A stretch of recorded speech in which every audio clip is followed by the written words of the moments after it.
जय श्री कृष्णा, जय श्री राम। आज बड़ी ही रोचक कथा को हम आप सबके बीच में लेकर के आए हैं। बड़ी ही प्रेरणादायक ये कथा है। सोया भाग्य। एक व्यक्ति अपने भाग्य को जगाने के लिए जाता है, अपने सोए भाग्य को जगाने के लिए जाता है। तो आए उस कथा में चलते हैं। बड़ी ही रोचक कथा है। एक व्यक्ति जीवन से हर प्रकार से निराश रहता था। लोग उसे मनहूस के नाम से बुलाते थे। एक दिन की बात, ज्ञानी पंडित ने उसे बताया कि तेरा भाग फला पर्वत पर सोवा है।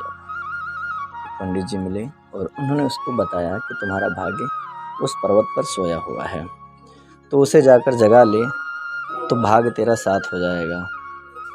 बस फिर क्या था, वो चल पड़ा और अपना सोया भाग्य जगाने। रास्ते में एक जंगल पड़ता है। जंगल में एक शेर उसे खाने को लपका और बोला, भाई मुझे मत खाओ, मैं अपना सोया भाग्य जगाने जा रहा हूँ। शेर ने कहा, तुम्हारा भाग्य जाग जाए तो मेरी एक समस्या है, उसका समाधान पूछते लाना। उस व्यक्ति ने कहा, क्या समस्या है? मेरी समस्या ये है कि मैं कितना भी खाऊं, मेरा पेट भरता ही नहीं है। हर समय पेट भूख की ज्वाला से जलता रहता है। मनहूस व्यक्ति ने कहा, ठीक है। आगे जाने पर एक किसान के घर उसने रात बिताई।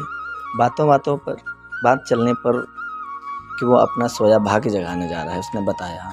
किसान ने कहा, मेरा भी एक सवाल है, अपने भाग्य से पूछकर उसका समाधान लेते आना। मेरे खेत में कितनी भी मेहनत कर लूँ, पैदावार अच्छी होती ही नहीं है। मेरी शादी योग्य एक कन्या है, उसका विवाह इन परिस्थितियों में कैसे कर पाऊँगा?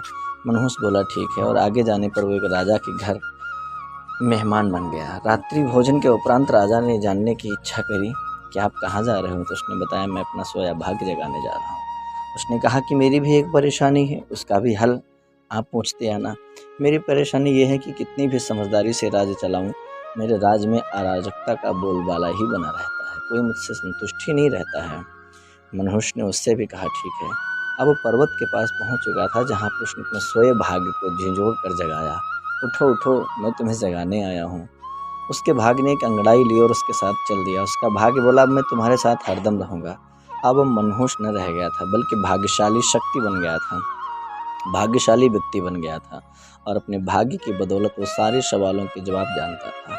वापसी यात्रा में वो उसी राजा का मेहमान बना और राजा की परेशानी का हल बताते हुए बोला, क्योंकि तुम एक स्त्री हो और पुरुष वेश में रहकर राजकाज संभालती हो, इसलिए राज्य में अराजकता का बोलबाला है। तुम किसी योग्य पुरुष के साथ विवाह कर लो, दोनों मिलकर राज्यभार संभालो तो तुम्हारे राज्य में शांति स्थापित हो जाएगी।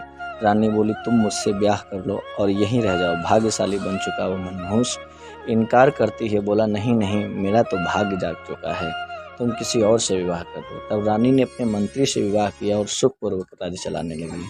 कुछ दिन राजकीय मेहमान बनने के बाद उसने वहाँ से विदा ली।